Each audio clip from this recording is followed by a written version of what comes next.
এই রমজানে বান্দা বেশি বেশি কোরআন তেলাওয়াত করো, কারণ আমার নবীর কাছে কোরআন আসছে।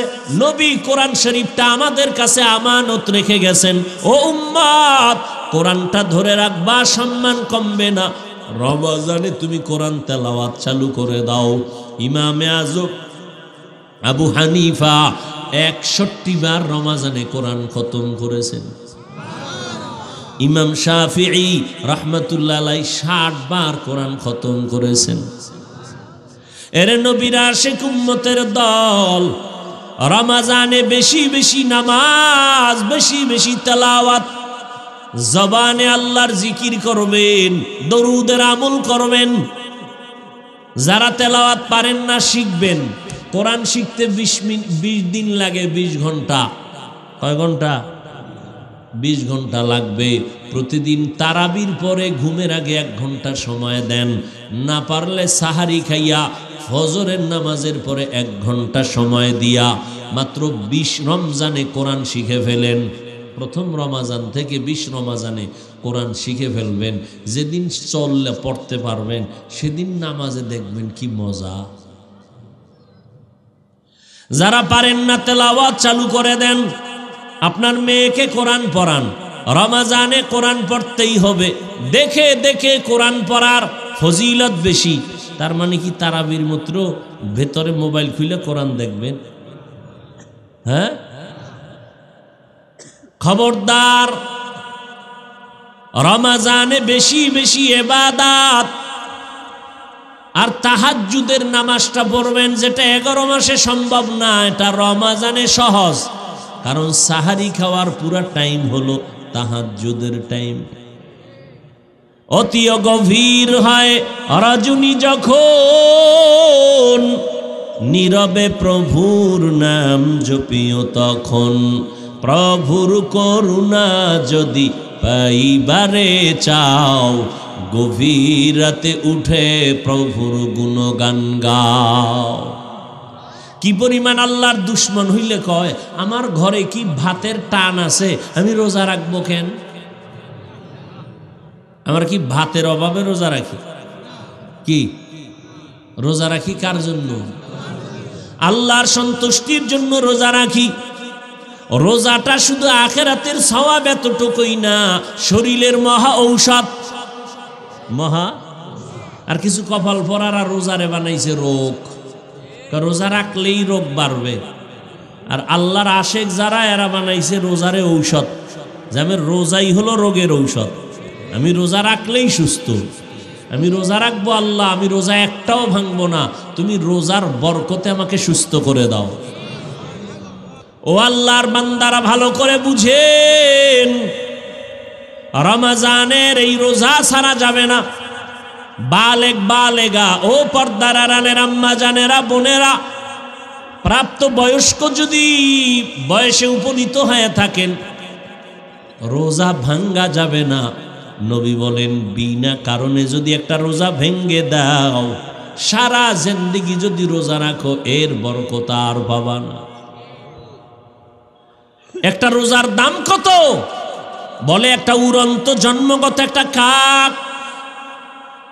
একটা কাক জন্ম লগ্ন থেকে যদি উড়তে থাকে, উড়তে উড়তে উড়তে উড়তে কাকের হায়াত বেশি, কমপক্ষে 1000 বছর। একটা কাকের হায়াত কমপক্ষে 1000। এই 1000 বছর যদি উড়তেই থাকে, উড়তে উড়তে বুড়ো হয়ে গেছে, কত দূর গেছে গিয়া? তো কাগজ কলমে হিসাব মিলবে? হ্যাঁ, নবীজি বলেন, এক রোজার কারণে একটা কাক জন্ম থেকে 1000 বছর যদি উড়িয়া সামনে যায়, ও কত দূর গেল? এক রোজাদার এক রোজার কারণে জাহান্নাম থেকে তত দূর পিছনে গেল। এরে আল্লাহর বান্দারা, রোজার মধ্যে তাহাজ্জুদের এই সুযোগ হারাবেন না, খবরদার। 2 রাকাত নামাজ পড়বেন সাহারি খাওয়ার আগে বা পরে। পরে তো বাঙালি পারবে না, কারণ আজান দিলেও খায়। না পারলে কয় বিড়ি করে, কয় একটা বিড়ি দে। যারা পানখোর কয় পান্ডা দে। আজান দিছে, কি হইছে? এখনো পরিষ্কার হয় না, আকাশ অন্ধকার। জানালা দিয়ে দেখা যায় অন্ধকার, অন্তত পান্ডা তো খাওয়া যায়। অতএব 2 রাকাত তাহাজ্জুদ কমপক্ষে, বেশি পারলে তো আলহামদুলিল্লাহ। ওই টাইমে আমার আল্লাহ প্রথম আসমানে আসেন, আল্লাহর কাছে বলবেন, আল্লাহ তুমি যদি তৌফিক না দাও আমার দ্বারা সম্ভব না, আমার ছেলেটা দ্বীনের উপরে নাই, তুমি হেদায়েতের মধ্যে ঢুকায়া দাও। ওই টাইম এমন টাইম, বান্দা চাইতে দেরি, আল্লাহ দিতে দেরি না। আপনার স্ত্রী নিয়ে সমস্যা, দোকান নিয়ে সমস্যা, ব্যবসা নিয়ে সমস্যা, চাকরির সমস্যা, বিবাহের সমস্যা, তাহাজ্জুদে আমার মালিকের কাছে বলো। ডাক্তারের রোগের কথা না বললে ঔষধ কেমনে হবে? আমার মাওলা তো সব জানেন, ঠিক আছে, তবে চাও, চাইলে আল্লাহর মায়া আরো বাড়বে। চোখের পানি ছেড়ে আল্লাহকে ডাকো, কারণ চোখের পানি দেখলে মা বাবার মায়া সন্তানের প্রতি বেড়ে যায়। ছাত্র যদি কান্না করে শিক্ষকের মায়া বেড়ে যায়। কাছে টানে আয় আয়, আল্লাহ বলেন, বান্দা ওই তোর মা বাবার থেকে আমি আল্লাহর মায়া কি অনেক কম? শিক্ষকের থেকে আমি আল্লাহর মায়া কি কম? একটা ছাত্র যদি কান্না করে, শিক্ষকের যদি মায়া হয় কাছে টেনে নেয়। একটা মা সন্তানের কান্না দেখে যদি বাচ্চাটারে কাছে টেনে নেয়, মায়া হয়। তুই যদি 2 ফোঁটা চোখের পানি ছেড়ে একবার আল্লাহ বলে ডাক দেও, আমি মেয়ে নাই, আমি বড় আদর করে তোরে বানাইছি, ও বান্দা তুই জবানটা দিয়ে যখন আল্লাহ বলে ডাক দিবি, আমি আল্লাহর কুদরতি অন্তরে তুফান, মায়ার রহমতের ঢেউ, আমি আল্লাহ রহমতের দরজা খুলে দেই আর বলি, বান্দা তুই যা দরকার চা, আমি এখন তোর জন্য সব বরাদ্দ দিয়ে দিব। এই জমিনে আল্লাহর কাছে ভোর রাত্রে কান্না ছাড়া কেউ কিছু পায় নাই। যত নবী, যত সাহাবায়ে কেরাম ওই রাতের কান্নার আওয়াজ, যত আল্লাহর খাঁটি গোলাম সবাই ভোর রাতে কান্নার আওয়াজ দিয়েছেন। আর একটা দোয়া কবুলের সময়, রোজাদার যখনই দোয়া করবে তখনই কবুল হবে। তবে রোজাদারটা রোজাদার হতে হবে। ওই রোজাও রাখবা, মিথ্যাও বলবা, ঝগড়াও করবা, এই রোজাদার হলে হবে না। রোজাদার তোমার চোখের রোজা, হাতের রোজা, কানের রোজা, পায়ের রোজা। অর্থাৎ রোজা মানি গুনাহ থেকে বেঁচে থাকো, পানাহার থেকে বেঁচে থাকো, আর রোজার দ্বারা তাকওয়া অর্জন করো। রোজা রাইখা যেমন খানার থেকে বাঁচলা, তাকওয়ার সবক আদায় করো, গুনাহ থেকেও বাঁচো, হাতেরও বাঁচাও, চোখেরও বাঁচাও। এইভাবে করিয়া তুমি যদি দোয়া করো সাথে সাথে কবুল। তবে এর মধ্যে আর একটা স্পেশাল সময় আছে, ইফতারি সামনে নিয়ে মাওলারে দোয়া করো, মাওলার কাছে বলো। ইফতারি সামনে নিয়ে দোয়া করবা, কসম আল্লাহর জায়গায় কবুল। কিন্তু আমাদের কপাল খারাপ, ইফতারির টাইমে এত কাজের আগ্রহ বেড়ে যায়, মহিলারও কাজের মধ্যে ব্যস্ত বানায় দিছে। আবার নিজে যা একটু সহযোগিতা করবে তাও করে না, খালি ভুল ধরে, বেসন কম হয়েছে কেন পেঁয়াজুর মধ্যে, এইবার শরবতে চিনি কম কেন, এই কেন কেন করতে করতে আজানি টের পায় না। আর মসজিদ টসজিদে যদি ইফতারি করে, হ্যাঁ তো আর এক বাজার, আর এক বাজার। ইফতারির টাইমে দোয়া কবুলের টাইম, দুনিয়ার কথা বলে মসজিদের ভিতরে বা বিভিন্ন অনুষ্ঠানে ইফতারির আয়োজন, বেশি মানুষ যেখানে বসে শুধু কথা কথা কথা, অথচ ওই টাইম চুপ করে আল্লাহর কাছে দোয়া করো। এই বরকতের মাস আর একবার পাবেন, গ্যারান্টি আছে। মায়ার নবী দোয়া করতেন, আল্লাহুম্মা বারিক লানা ফি রাজাব ওয়া শাবান ওয়া বাল্লিগনা রমাজান। ও যুবক, কয়দিন আর দুনিয়ায় বাহাদুরি করবা? তোমার মতো আমার মতো কত যুবক গত রোজায় ছিল, এই রোজায় নাই। সাহাবায়ে কেরাম তারাবির নামাজ 20 রাকাতের আমল করেছেন, ধরে রাখিও। কয় রাকাত? আপনাদের মাজায় যদি সমস্যা থাকে ঔষধ খেয়ে নেন, 8 পড়া যাবে না, 20 পড়তে হবে। কিন্তু যারা 8 পড়বেই এদের সাথে কোনো তর্কে জড়ানো যাবে না। আমাদের জবাব, রমজান এমন বরকতের মাস, একটা নফল ইবাদত অন্য মাসে করলে যা পাবো, রমজানে পড়লে একটা নফল আমলে ফরজের সমান সওয়াব। আবার একটা ফরজ অন্য মাসে পড়লে একটা পাবো, এক ফরজে এক সওয়াব, রমজানে এক ফরজে পাবো 70 গুণ বেশি। অতএব আমি রমজানে নফল ছাড়ব না, আমি 8 রাকাত পড়ব না, যত পারি বাড়ায় পড়ব। 20 রাকাত ওমর পড়েছেন, সাহাবায়ে কেরাম পড়েছেন। অতএব আমরা সাহাবায়ে কেরামের আদর্শের উম্মত, আমরা সাহাবায়ে কেরামের আদর্শ মানি। 20 রাকাত তারাবি পড়ব। এরপরেও যদি আপনার কোনো আপন লোক, একেবারে আপনার কলিজার আপন, সে যদি বলে আমি 8 রাকাত পড়ি, তুই কেন 20 পড়ো, আপনি তার মনটা রক্ষায় জবাব দিবেন, তোমার কথা মেনে আমি 8 রাকাত তারাবি পড়ব, ঠিক আছে, কিন্তু বাকি 12 রাকাতও ছাড়ব না। বাকি 12 রাকাত আমি নফল হিসাবে পড়ব। এক নফলে আমি একটা ফরজের সমান সওয়াব পাবো, এক ফরজে আমি 70 গুণ পেয়ে যাব। অতএব আমি এই রমজান পাইছি, আগামী রমজান পাবো কিনা জানা নাই। অতএব আমি এই আমল থেকে নিজেকে দূরে রাখতে চাই না। রহমতের নবীর জন্য আল্লাহ পাক জমিনটা দস্তারখান বানায় দিলেন, জায়নামাজ বানায় দিয়েছেন। নবীর মনটা বড় দুর্বল।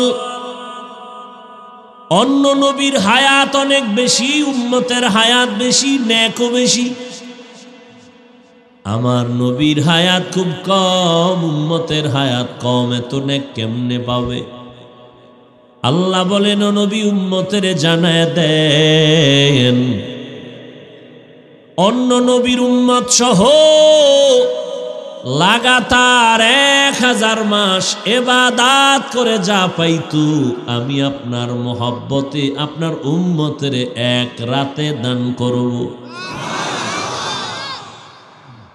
কই 1000 মাসের ইবাদতের সওয়াব মুহাম্মদের উম্মত পাইব কয়দিনে?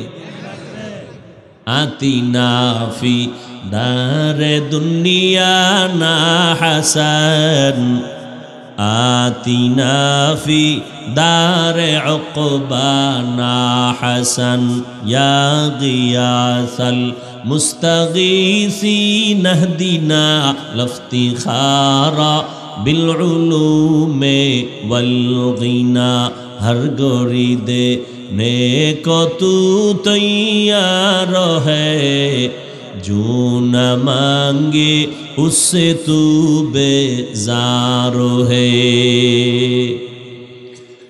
আল্লাহ আমার নবীকে কতটা ভালোবাসেন। আল্লাহ বলেন, হে পয়গম্বর, আমি হলাম রব, জগৎ সমূহের জন্য আপনাকে বানায় দিলাম রহমত। আমি হলাম জগৎ সমূহের জন্য রব্বুল আলামিন, আপনাকে বানায় দিলাম রহমাতুল লিল আলামিন। আপনি আমার অনেক আপন একজন বন্ধু। মূসা নবী আমার বন্ধু, ইব্রাহিম আমার বন্ধু, ঈসা নবী আমার বন্ধু, ইসমাইল নবী আমার বন্ধু, ইউসুফ নবী আমার বন্ধু, নূহ নবী আমার বন্ধু, দাউদ নবী আমার বন্ধু, সব নবীরা বন্ধু, আপনিও আমার বন্ধু। ব্যবধানটা কোথায় জানেননি রে নবী? সব নবী রাসূল আমি আল্লাহ তাআলার আশিক, আর আমি আল্লাহ নিজে হলাম আপনি মুহাম্মদের আশিক। ব্যবধান আছে না নেই? সব নবীরা কার আশিক? কথা কন। আল্লাহ কার আশিক? আল্লাহ কার আশিক? ওগো নবীর উম্মতেরা,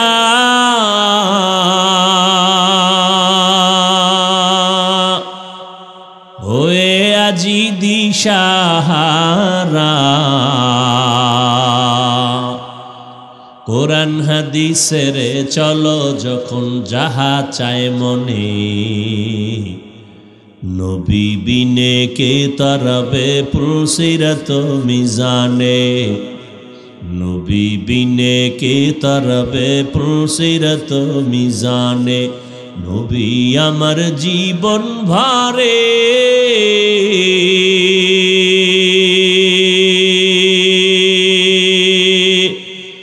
দিনের লাগি কষ্ট করে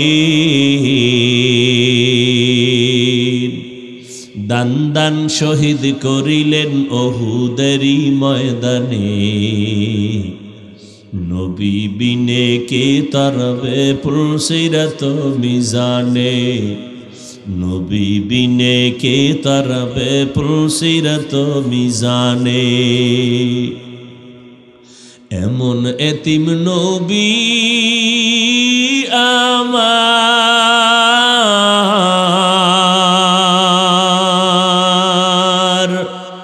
পিতা মাতা নাই যে তাহার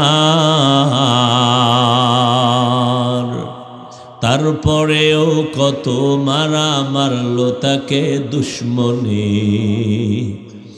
নবী বিনে কে তরফে পুলসিরত মিজানে নবী বিনে কে তরফে পুলসিরত মিজানে এরে নবীর আশিক আল্লাহ পাক বলেন ও পয়গম্বর আপনার উম্মতের জানায় দেন যদিও হায়াত কম তবে হায়াতে বরকত আমি আল্লাহ বাড়ায় দিব আপনার উম্মতের হায়াত যদিও কম তবে হায়াতে বরকত হবে অনেক বেশি আপনার উম্মত যদি 5 ওয়াক্ত নামাজ আদায় করে আমি আল্লাহ আপনার মোহব্বতে 50 ওয়াক্ত নামাজের সওয়াব দিয়ে দিব আপনার উম্মতের আমি হায়াত কম দিলেও বরকত কমাই নাই 5 ওয়াক্ত নামাজ ফরজের আগে তাহাজ্জুদের নামাজ ছিল বাধ্যতামূলক 5 ওয়াক্ত নামাজ ফরজ হয়েছে তাহাজ্জুদের ফরজিয়াতটা শিথিল হয়ে গেছে কিন্তু মর্যাদা কমায় নাই আল্লাহ তাআলা বলেন নবী জানায় দেন আপনার উম্মত যদি এশার নামাজ পড়ে ঘুমায় আবার ঘুম থেকে উঠে যদি ফজর আদায় করে ঘুমাইয়া যে সময় কাটাইল এই সময় আমি নেকের পাল্লায় ওজন দিব আপনার উম্মতের হায়াত অনেক কম বরকত অনেক বেশি 1000 মাস ইবাদত করে অন্য নবীর উম্মতেরা যা পাবে আমি আপনার উম্মতের এক রাতের ইবাদতে দিয়ে দিব জানেন নি ওই রাতটা কোনটা কবে ইন্না আনজালনাহু ফি লাইলাতিল কদর ওয়ামা আদরাকা মা লাইলাতুল কদর লাইলাতুল কদরি খায়রুম মিন আলফি শাহর 1000 মাস এর থেকেও আরো বেশি ওর সমান না আরো বেশি খায়রুন মিন আলফি শাহর 1000 মাস থেকেও উত্তম বলে কত বেশি কয় যখন কোরআনের এই আয়াত নাজিল হইছে তখন সর্বোচ্চ গণনার সীমা ছিল 1000 হাজার তাহলে বেশি কত কয় এখন আসছে কত লাখ কোটি মিলিয়ন ট্রিলিয়ন বিলিয়ন কিয়ামত পর্যন্ত যত আসবে এর 1000-এর সাথে হাজারের সাথে লাগায় দাও 1000 মাস ছিল এখন 1000 লক্ষ 1000 কোটি 1000 মিলিয়ন 1000 ট্রিলিয়ন 1000 বিলিয়ন ইবাদত করলে যা পাবে এক রাতে মুহাম্মদের উম্মত তা পাবে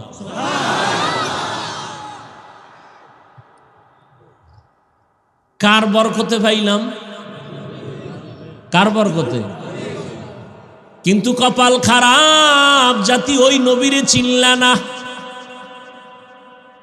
কেমন মায়ার নবী আমার রহমতের নবীকে আল্লাহ পাঠাইছেন যার পুরো জিন্দেগিটা রহমতে ভরা কেমন রহমতে ভরা নবীজির 63 বছর হায়াতে কোনোদিন একটা মিথ্যা কথা বলেন নাই দুই একজন পীর সাহেবের নাম কন্ত যে মিশা কয় না, আসেনি? কর না কেন? না থাকলেও তো বলবেন নাই। বাপ ধরে বয়ে রয়েছেন কেন? দুই একজন নেতার নাম কন যে মিশা কয় না, তা ফুলের থেকে পবিত্র হয় কেমনে? চাপাবাজি। কেমন একজন নবী আমার, যার 63 বছর হায়াতে ভুলেও একটা মিথ্যা বলেন নাই। আপনি চিন্তা করতে পারেন, সে তো শিশু, কিশোর, যুবক, অজান্তেও তো অনেক কিছু মানুষ কইরা ফেলায় না? তো কেমন নবী যে পৃথিবীতে আগমন থেকে ইন্তেকাল পর্যন্ত ভুলেও একটা মিথ্যা কথা বলেন নাই। আমরা তো হাসতে হাসতে অনেক কিছু বলি, আরে মিথ্যা ধরিও না, এটা একটা তামাশা করলাম, মজাক করলাম। কেমন মায়ার নবী আমার, তার 63 বছর হায়াতে কোনোদিন কখনো ভুলেও কাউকে একটা গালি দেন নাই। কেমন রহমতের নবী আমার, যে নবীর সামনে দাঁড়াইয়া হাজারো গালি দিয়েছে ইহুদি বেঈমানরা, অকথ্য ভাষায় নবীর সামনে দাঁড়ায়া গালি। নবী জীবনে গালি দেন নাই তো দেন নাই, জীবনে কোনো গালির জবাবও দেন নাই। গালি না দেওয়াটা বুঝলাম, ঠিক আছে, জবাব না দিয়া কেমনে পারলেন? যে সামনে দাঁড়ায় কত বেঈমান নবীকে গালি দিত, সামনে দাঁড়ায় অকথ্য ভাষায় গালি নবীর সামনে। নবী জীবনে গালি দিবেন দূরের কথা, একটা জবাব দেন না। আরো আশ্চর্য কথা, আমার নবীজির রহমতের নবী 63 বছর হায়াতে কোনোদিন চোখ মোবারক গরম করে কারো দিকে তাকান নাই। চোখ গরম করে কারো দিকে। কেমন মায়ার নবী, সেই নবীর আদর্শের উম্মত আমরা। আল্লাহর কুদরতটা কেমন, যার পুরাটাই রহমত, পুরাটাই সুন্দর, সৃষ্টির শ্রেষ্ঠ আদর্শে ঘেরা, এত পৃথিবীর শ্রেষ্ঠ ব্যক্তিকে এমন এক জায়গায় পাঠাইলেন যেই জায়গার প্রত্যেকটা মানুষের মাথা তালু থেকে পা পর্যন্ত ওয়াল পুরাটাই নাপাক, এতটাই নাপাক, পুরা মানুষগুলো খারাপ, জমিনটাকে বানাইছে খারাপ। ওই ময়দানে ওই চূড়ান্ত একটা খারাপ মানুষের মাঝখানে সৃষ্টির শ্রেষ্ঠ পবিত্র নবীকে আল্লাহ পাঠাইল। আশেপাশে মাফ করুক বুঝাবার জন্য বলি, কোথাও যদি এখানে যাত্রা গান হয় অথবা কোনো পতিতালয় থাকে যেখানে অবাধে জেনা হয়, তো মুসলমান বলল এটাকে ফিরাইতে হবে, তো ছোটখাটো কিছু হুজুর আগে পাঠাইবে। বড় হুজুর বাংলাদেশের যাইব না, আগে বড় হুজুর যাবে না, আগে দেখো ওখানের কি হালাত, ঠিক না? এরপরে বড় হুজুরের কে আইসা খবর দিবে, তারপরে সে একটা পদক্ষেপ নিবে। বড় হুজুর যদি আগে যায় তাহলে অনেক আপনজনেরাও বলবে হুজুর এটা কাম ঠিক করে নাই। আমরা যাইতাম, হুজুর গেলেন কেন এত নিকৃষ্ট জায়গায়? কিন্তু আল্লাহর কুদরত কি, পৃথিবীর ইতিহাসে ওই সময় মক্কার মানুষের মতো চূড়ান্ত চরিত্রহীন লম্পট পৃথিবীতে আর কোথাও ছিল না, মানে খারাপের চূড়ান্ত। সেইখানে আমার নবীরে পাঠাইলেন, এমন এক পবিত্র নবী যার ঘাম থেকে মেশকের ঘ্রাণ, যে নবী কদম যেখানে দেন সেখান থেকে দীর্ঘ বছর শুধু মেশকের ঘ্রাণ আসতে থাকে। চেহারার দিকে তাকাইলে ক্ষুধার্থ ব্যক্তির ক্ষুধা নিবারণ হয়ে যায়। কোন জায়গায় পাঠাইলেন? চূড়ান্ত মানুষ চরিত্রহীন, অবাধে মেলামেশা করে, কন্যা সন্তান আসলেই তাকে জ্যান্ত দাফন করে আপন বাবা। কতটা খারাপ! পৃথিবীর ওই জায়গায় একটা আল্লাহ ঘর বানাইছেন, শ্রেষ্ঠ একটা ঘর। ইন্না আউওয়ালা বাইতি উযিআ লিন-নাসি লাল্লাযী বিবাক্কাতা মুবারাকাও ওয়া হুদা মুবারাকাও ওয়া হুদান লিল আলামিন।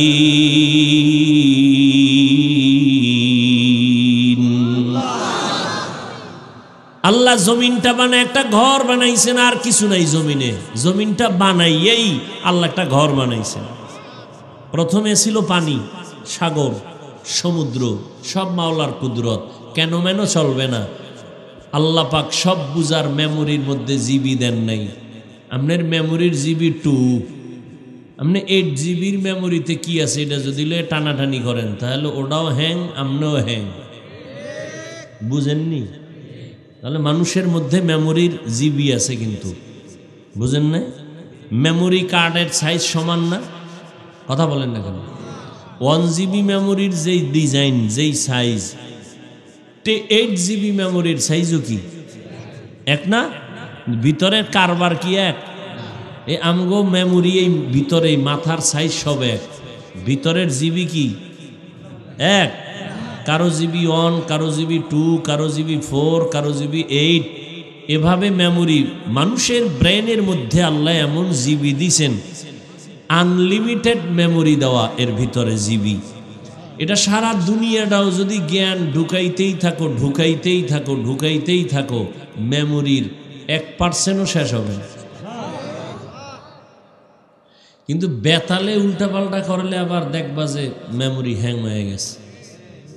এই যেটি আল্লাহরে গালি দেয়, নবীরে গালি দেয়, জিবি ছিল ঠিকই, কি হয়ে গেছে? হ্যাং হয়ে গেছে। কারণ সব বিষয় ভাবার মতো আল্লাহ সবাইকে মেধা দেন নাই। ওইটা নিয়ে যদি সে চর্চা শুরু করে তখন সে খারাপ রাস্তায় চলে যাবে, মাথা নষ্ট হয়ে যাবে।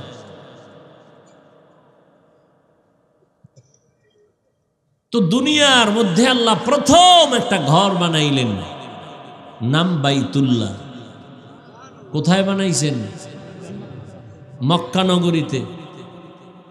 কিসের ঘর এটা? ঘুমানোর ঘর, বসবাসের ঘর, ইবাদতের ঘর, হেদায়েতের ঘর। আল্লাহ জমিনটা বানাইয়া প্রথম হেদায়েতের ঘর কেন বানাইছেন? বসবাসের ঘর কেন বানান নাই? কারণ এই জমিনের চিফ গেস্ট হবে মানুষ, এই জমিনের প্রধান মেহমান মানুষ। আর এই মানুষ আল্লাহ পাঠাইবেন ইবাদতের জন্য। এ কারণেই ইবাদতের ঘর আগে বানাইছেন, বসবাসের ঘর বানান নাই। কারণ দুনিয়ার চিফ গেস্ট, প্রধান মেহমান মানুষ। আর দুনিয়ায় প্রধান মেহমান যারা হবেন এরা কি আজীবনের লেগে এক জায়গায় আসেন? কি প্রধান মেহমান কি দীর্ঘ টাইম থাকে? তার কাম শেষ দৌড়, ঠিক না? তাহলে জমিনের প্রধান মেহমান কারা? এই আজীবন থাকা যাবে না। তো কেন আসছে? ইবাদত করবে। দুনিয়াতে মানুষ প্রধান মেহমান, কাম কি? ইবাদত। দুনিয়াতে করো ইবাদত, বসবাসের জন্য তোমার আল্লাহ স্থায়ী ঠিকানা বানায় রাখছেন জান্নাত। কোথায়? আমেরিকায়, ঢাকা গুলশানে। এমন জান্নাত আল্লাহ বানায় রাখছেন যেই জান্নাত চোখ কোনোদিন দেখে নাই, কান শুনে নাই, অন্তর কল্পনাও করে নাই। এত সুন্দর জান্নাত আল্লাহ বানায় রাখছেন। আল্লাহর নবী গর্ব করে বলেন, আমি জান্নাতের তালার চাবিটা খোলার আগে অন্য কোনো নবী জান্নাতে ঢুকতে পারবে না। আর আমার উম্মতেরা জান্নাতে ঢুকার আগে ভিন্ন কোনো নবীর উম্মত জান্নাতে ঢুকার সুযোগ পাবে না। এমন সুন্দর জান্নাত আল্লাহ বানায় রাখছেন। এর নবীর আশিক রহমতের নবী মক্কা নগরীতে আসলেন। ওই মক্কার মানুষ এতটা খারাপ, এই যে একটা ঘর আল্লাহ বানাইলেন বাইতুল্লাহ, এটা কত দামি ঘর। বলে ঢাকা জাতীয় মসজিদ বাইতুল মুকাররম, এটাও কার ঘর? মসজিদগুলো কার ঘর? কেউ যদি দাবি করে এটা আমার ঘর, তাহলে ওই মসজিদে ইবাদত সহি হবে না। আল্লাহর ঘরে বান্দা আল্লাহর ইবাদত করবে, ঠিক নেই? মসজিদ কার ঘর? কি করবে আল্লাহর ঘরে? কার ইবাদত করবে? তেলাওয়াত করা কার ইবাদত? আল্লাহর জিকির করা কার ইবাদত? হ্যাঁ, তো আল্লাহর ঘরে আল্লাহর বান্দারা আল্লাহর জিকির করে, বাধা কেন? কয় মসজিদে আবার জিকির কেন? ও কপাল ভরা, মসজিদে আল্লাহর জিকির করবে নাকি মন্দিরে করবে? কত বড় জাহেল, কত বড় দুশ্মন, কত বড় অন্তর নষ্ট মানুষ। আল্লাহর ঘরে কার ইবাদত করবে? আল্লাহর ঘরে কার জিকির করবে? ভগবানের? কার? তো আল্লাহর ঘরে আল্লাহর জিকির করবে, তেলাওয়াত করবে, নামাজ পড়বে, ইবাদত করবে। বাধা যে দিবে সে সৃষ্টির নিকৃষ্ট জালেম, সে পৃথিবীর নিকৃষ্ট, শুধু জালেম না, নিকৃষ্ট জালেম। মসজিদে জিকির কেন? তোর বাবার জিকির করে? কার জিকির করে? তা আল্লাহর জিকির মসজিদে করবে নাকি মন্দিরে করবে? কি আজীব কথা! এই ঝামেলা আছে না নাই? আল্লাহ হেদায়াত দান করুন। ভাইরা আমার,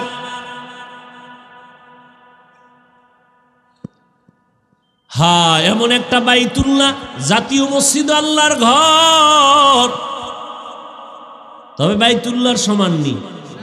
জাতীয় মসজিদে দিয়ে তাকায় থাকলে কোনো সওয়াব নাই, কিন্তু বাইতুল্লাহ এমন একটা ঘর, শুধু যদি তাকাইয়া তাকায় দেখে আমল নামায় অনবরত সওয়াব লেখা হবে। শুধু তাকায় দেখবে, কিচ্ছু বলবে না, শুধু তাকায় আছে আল্লাহর ঘরের দিকে। ফেরেশতাকে আল্লাহ বলে শুধু সওয়াব লিখতে থাকো। এমন একটা দামি ঘর বাইতুল্লাহ, যার আঙ্গিনায় 1 রাকাত নামাজ পড়লে কত সওয়াব? 1 লক্ষ রাকাত নামাজের সওয়াব। একটা সেজদা দিবেন 1 লক্ষ সেজদার সওয়াব। জমিনে এরকম দামি আর কোনো ঘর নাই। এটা এমন একটা দামি ঘর, যেই ঘরের আঙ্গিনায় সেজদা দিলে 1 সেজদা 1 লাখ। আঙ্গিনা বুঝেননি? আঙ্গিনা বুঝেননি? বুঝেন না, অনেকেই বুঝেন না। আমাকে হুজুরেরাও বুঝেন, আপনারা কি বুঝবেন? বাইতুল্লাহ যারা দেখছেন ছবিতে বা গেছেন, এর চারদিকে মসজিদ আছে না, মানে ঘর। এখান থেকেও 1 কিলো 2 কিলো 3 কিলো 4 কিলো দূরে হলো এর পুরা আঙ্গিনা। মক্কা ঢুকতে মেইন রোডে দেখবেন, বিশ্ব রোডে রেহাল দেওয়া আছে। রেহাল দেখছেন নি কেউ? কথা হয় না। এই রেহাল থেকে বাইতুল্লাহর আঙ্গিনা শুরু। এই বাইতুল্লাহর দেওয়ালের পাশে নামাজ পড়লে যা পাবে, রেহালের পাশে পড়লে তা পাবে।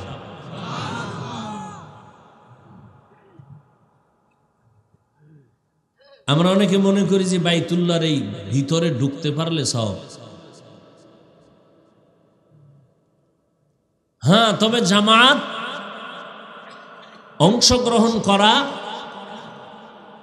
একই সাথে একই জামাতে সুন্নাত অনুযায়ী সব একটু বেশি হতে পারে। তবে মহিলাদেরকে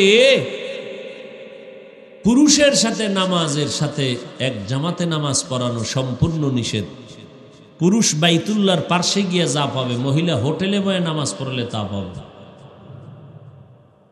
আল্লাহ যদি মহিলাকে হোটেলের মধ্যে নামাজ পড়াইয়া বাইতুল্লাহর পাশের সওয়াব দিয়ে দেয়, আপনার আপত্তি আছে? আপনি ধাক্কাইয়া এই মহিলাকে এরপরে বাইতুল্লাহর পাশে নিয়ে আসবেন, পুরুষের নামাজের পাশে দাঁড় করাবেন, ওনার নামাজও শেষ, পুরুষেরটাও শেষ।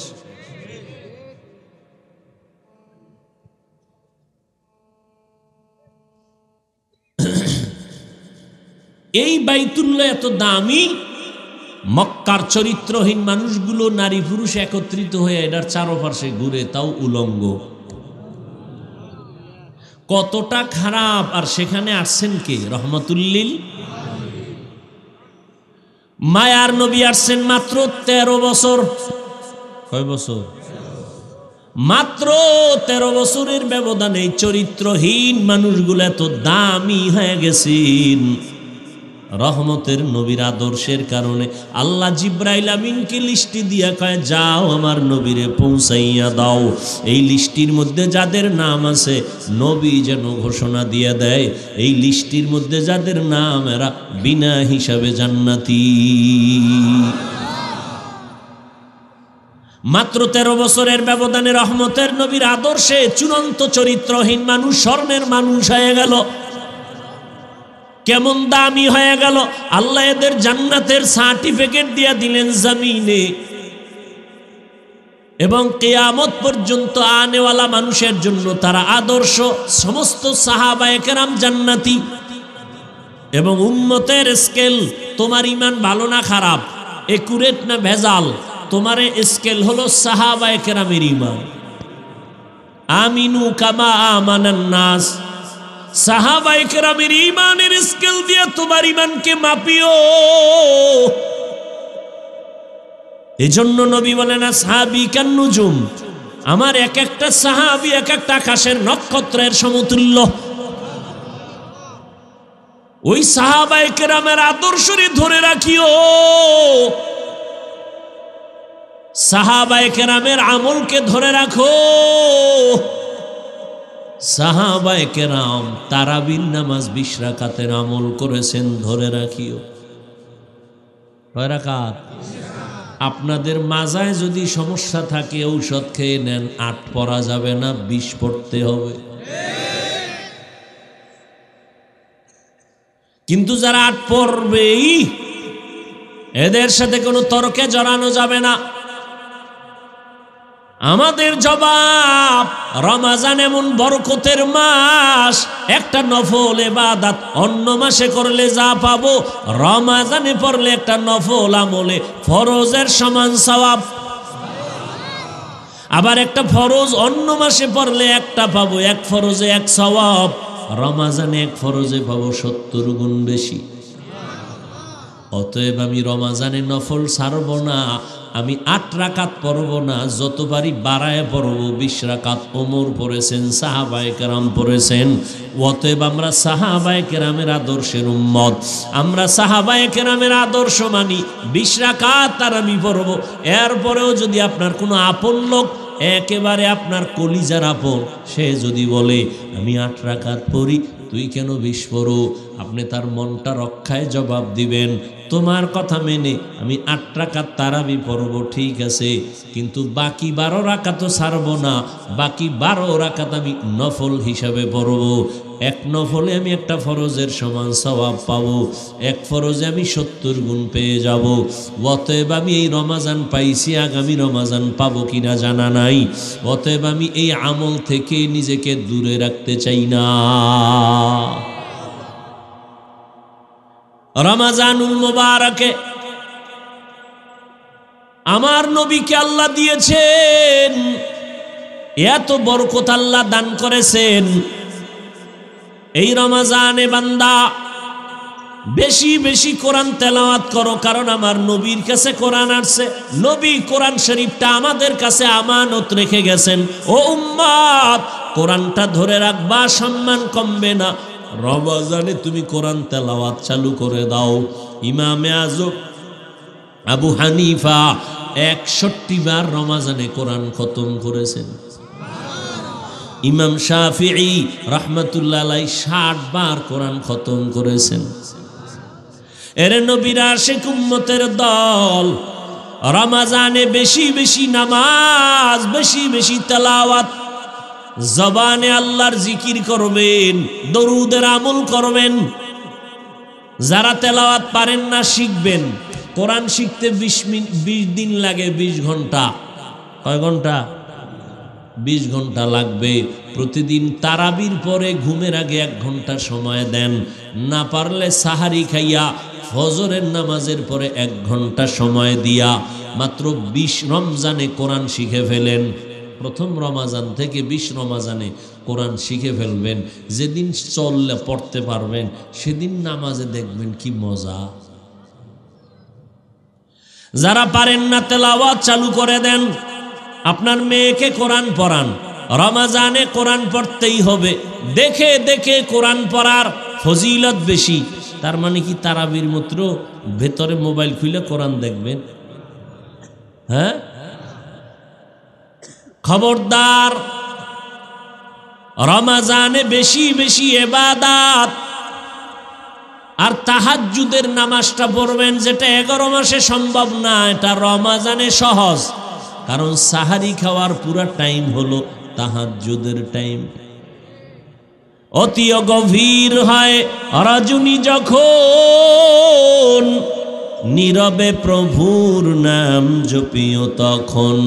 প্রভুর করুণা যদি পাইবারে চাও, গভীর রাতে উঠে প্রভুর গুণগান গাও।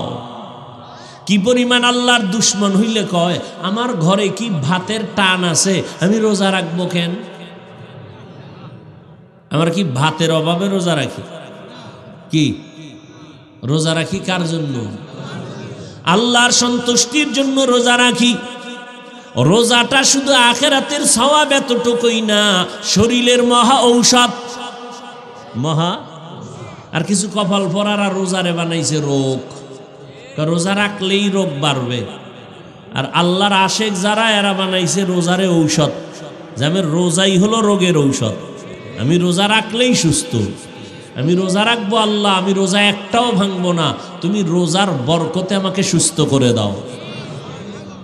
আর নিমক হারামের গোষ্ঠীরা বলবে রোজা রাখলে গ্যাস বাড়বে, রোজা রাখলে অসুস্থতা বাড়বে, পেটে সমস্যা হবে। যে যেমন নিয়ত করে তার ফলাফলও কি এমনই হবে। ও আল্লাহর বান্দারা, ভালো করে বুঝেন, রমজানের এই রোজা ছাড়া যাবে না। বালেগ বালেগা, ও পর্দার আড়ালের আম্মা জানেরা, বোনেরা, প্রাপ্ত বয়স্ক যদি বয়সে উপনীত হয়ে থাকেন, রোজা ভাঙ্গা যাবে না। নবী বলেন, বিনা কারণে যদি একটা রোজা ভেঙ্গে দাও, সারা জিন্দেগি যদি রোজা রাখো, এর বরকত আর পাবা না। একটা রোজার দাম কত? বলে একটা উড়ন্ত জন্মগত একটা কাক, একটা কাক জন্ম লগ্ন থেকে যদি উড়তে থাকে, উড়তে উড়তে উড়তে উড়তে কাকের হায়াত বেশি, কমপক্ষে 1000 বছর। একটা কাকের হায়াত কমপক্ষে 1000। এই 1000 বছর যদি উড়তেই থাকে, উড়তে উড়তে বুড়ো হয়ে গেছে, কত দূর গেছে গিয়া? তো কাগজ কলমে হিসাব মিলবে?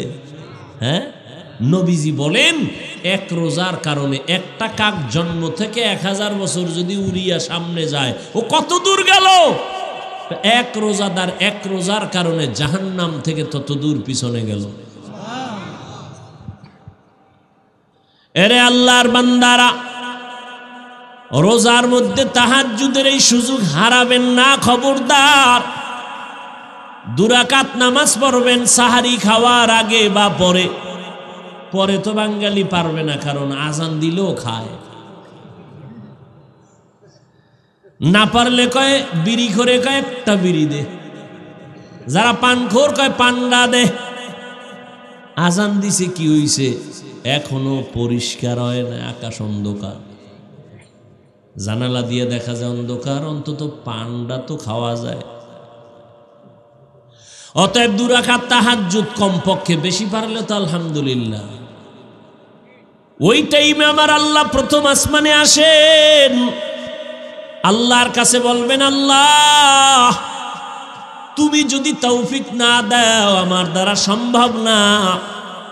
আমার ছেলেটা দিনের উপরে নাই, তুমি হেদায়েতের মধ্যে ঢুকায়া দাও। ওই টাইম এমন টাইম, বান্দা চাইতে দেরি, আল্লাহ দিতে দেরি না। আপনার স্ত্রী নিয়ে সমস্যা, দোকান নিয়ে সমস্যা, ব্যবসা নিয়ে সমস্যা, চাকরির সমস্যা, বিবাহের সমস্যা, তাহাজ্জুদে আমার মালিকের কাছে বলো। ডাক্তারের রোগের কথা না বললে ঔষধ কেমনে হবে? আমার মাওলা তো সব জানেন, ঠিক আছে, তবে চাও, চাইলে আল্লাহর মায়া আরো বাড়বে। চোখের পানি ছেড়ে আল্লাহকে ডাকো। কারণ চোখের পানি দেখলে মা বাবার মায়া সন্তানের প্রতি বেড়ে যায়। ছাত্র যদি কান্না করে শিক্ষকের মায়া বেড়ে যায়। কাছে টানে আয় আয়। আল্লাহ বলেন বান্দা, ওই তোর মা বাবার থেকে আমি আল্লাহর মায়া কি অনেক কম? শিক্ষকের থেকে আমি আল্লাহর মায়া কি কম? একটা ছাত্র যদি কান্না করে, শিক্ষকের যদি মায়া হয় কাছে টেনে নেয়। একটা মা সন্তানের কান্না দেখে যদি বাচ্চাটারে কাছে টেনে নেয়, মায়া হয়। তুই যদি 2 ফোঁটা চোখের পানি ছেড়ে একবার আল্লাহ বলে ডাক দেও, আমি মেয়ে নাই, আমি বড় আদর করে তোরে বানাইছি, ও বান্দা তুই জবানটা দিয়ে যখন আল্লাহ বলে ডাক দিবি, আমি আল্লাহর কুদরতি অন্তরে তুফান মায়া রহমতের ঢেউ, আমি আল্লাহ রহমতের দরজা খুলে দেই আর বলি বান্দা তুই যা দরকার চা, আমি এখন তোর জন্য সব বরাদ্দ দিয়ে দিব। এই জমিনে আল্লাহর কাছে ভোর রাত্রে কান্না ছাড়া কেউ কিছু পায় নাই। যত নবী, যত সাহাবায়ে কেরাম ওই রাতের কান্নার আওয়াজ, যত আল্লাহর খাঁটি গোলাম সবাই ভোর রাতে কান্নার আওয়াজ দিয়েছেন। আর একটা দোয়া কবুলের সময়, রোজাদার যখনই দোয়া করবে তখনই কবুল হবে। তবে রোজাদারটা রোজাদার হতে হবে। ওই রোজাও রাখবা, মিথ্যাও বলবা, ঝগড়াও করবা, এই রোজাদার হলে হবে না। রোজাদার তোমার চোখের রোজা, হাতের রোজা, কানের রোজা, পায়ের রোজা। অর্থাৎ রোজা মানি গুনাহ থেকে বেঁচে থাকো, পানাহার থেকে বেঁচে থাকো, আর রোজার দ্বারা তাকওয়া অর্জন করো। রোজা রাইখা যেমন খানার থেকে বাঁচলা, তাকওয়ার সবক আদায় করো, গুনাহ থেকেও বাঁচো, হাতেরও বাঁচাও, চোখেরও বাঁচাও। এইভাবে করিয়া তুমি যদি দোয়া করো সাথে সাথে কবুল। তবে এর মধ্যে আর একটা স্পেশাল সময় আছে, ইফতারি সামনে নিয়ে মাওলারে দোয়া করো, মাওলার কাছে বলো। ইফতারি সামনে নিয়ে দোয়া করবা, কসম আল্লাহর জায়গায় কবুল। কিন্তু আমাদের কপাল খারাপ, ইফতারির টাইমে এত কাজের আগ্রহ বেড়ে যায়, মহিলারও কাজের মধ্যে ব্যস্ত বানায় দিছে। আবার নিজে যা একটু সহযোগিতা করবে তাও করে না, খালি ভুল ধরে। বেসন কম হয়েছে কেন পেঁয়াজুর মধ্যে, এইবার শরবতে চিনি কম কেন, এই কেন কেন করতে করতে আজানি টের পায় না। আর মসজিদ টসজিদে যদি ইফতারি করা হয় না, তো আর এক বাজার, আর এক বাজার। ইফতারির টাইমে দোয়া কবুলের টাইম, দুনিয়ার কথা বলে মসজিদের ভিতরে বা বিভিন্ন অনুষ্ঠানে ইফতারির আয়োজন, বেশি মানুষ যেখানে বসে শুধু কথা কথা কথা, অথচ ওই টাইম চুপ করে আল্লাহর কাছে দোয়া করো। এই বরকতের মাস আর একবার পাবেন, গ্যারান্টি আছে। মায়ার নবী দোয়া করতেন, আল্লাহুম্মা বারিক লানা ফি রাজাব ওয়া শাবান ওয়া বাল্লিগনা রমাজান। ও যুবক, কয়দিন আর দুনিয়ায় বাহাদুরি করবা? তোমার মতো আমার মতো কত যুবক গত রোজায় ছিল, এই রোজায় নাই। ওই যে ঢাকাতে আগুন লাইগা কত মানুষ চলে গেল, তুমি আগামীকাল বাঁচবা গ্যারান্টি নাই। এখন থেকে তৈরি হয়ে যাও, গুনাহ থেকে তওবা করো, আল্লাহর কাছে বলো, আল্লাহ রমাজান আসতেছি, একটা রোজাও ভাঙবো না রে আল্লাহ, তোমার গোলাম হইয়া কবরে যেতে চাই। ও যুবক বাবারা, স্কুলে পড়ো, কলেজে পড়ো, চাকরি করো, ব্যবসা করো, বাধা নাই। তুমি ডাক্তারি পড়ো, ইঞ্জিনিয়ারিং পড়ো, বাধা নাই। তবে নবীর সুন্নত অনুযায়ী চলো, মা বাবার দোয়া নিয়ে চলো, ওলামায়ে কেরামের পরামর্শ নিয়ে চলো। জবানের গুনাহ বন্ধ করো, চোখের গুনাহ বন্ধ করো, মোবাইল দেখিও না, মোবাইলের গুনাহ থেকে বাঁচার চেষ্টা করো, আল্লাহর কাছে তওবা করো, মা বাবার দোয়া নাও। তোমার মতো যুবক তাকায় দেখো, আজ স্কুল কলেজে পড়িও নামাজ ছাড়ে না, নাই? তুমি কেন পারবা না? তোমার মতো যুবক আজকে দেখো নদীর মধ্যে মাছ ধরে, জমিনে চাষাবাদ করে, নামাজ ছাড়ে না। তোমার মনটাকে প্রশ্ন করো, তুমি কেন পারবা না? তোমার মতো যুবক রাস্তায় গাড়ি চালায়, নামাজ ছাড়ে না। তোমার মতো যুবকরা আবার পুলিশ বিডিআরের চাকরি করে, নামাজ ছাড়ে না। ও বান্দা, তুমি কেন পারবা না? ও বৃদ্ধ বাবাজি, আপনার মতো কত বুড়া মসজিদে গিয়ার নামাজ পড়ে, নামাজ ছাড়ে না, আপনি কেন পারবেন না? ও পর্দার আড়ালের আম্মা জানেরা, আপনাদের এত সম্মান, এত মর্যাদা, আপনারা নবীদের মায়ের মতো মা, সাহাবায়ে কেরামদের মায়ের মতো মা। এ জমিনে যত ভালো ভালো সন্তান আসছে, মা আপনাদের অবদান দোয়ার কারণে।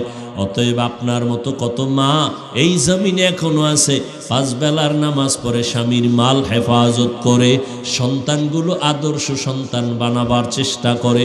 আপনার সন্তানকে ডাক্তার বানাবেন, বাধা নাই, ইঞ্জিনিয়ার বানাবেন, বাধা নাই, তবে আপনার সন্তান যেন নবীর আদর্শ থেকে দূরে না যায়।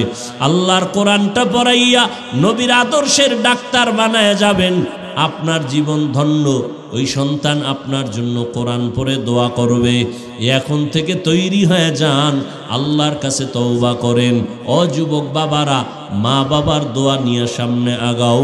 মা বাবার দোয়া ছাড়া কোনোদিন সফলতা অর্জন করতে পারবা না। পেছনের গুনার থেকে তওবা করো, মনে মনে আল্লাহকে বলো, হে মালিক, জীবনে যত অন্যায় করেছি আজ তওবা করে ফেললাম, নামাজ ছাড়বো না, বেপরদায় চলবো না, মা বাবাকে কষ্ট দিব না, উলামায়ে কেরামের পরামর্শ নিয়ে নবীর তরিকায় চলবো। তওবা করার যদি অন্তর তৈরি হয়, মুনাফিকি যদি না থাকে, খাঁটি তওবার নিয়তে দুটো হাত আল্লাহকে দেখায় দেই। আয় আল্লাহ, হাতগুলো কবুল করে নেন, তওবা কবুল করে নেন।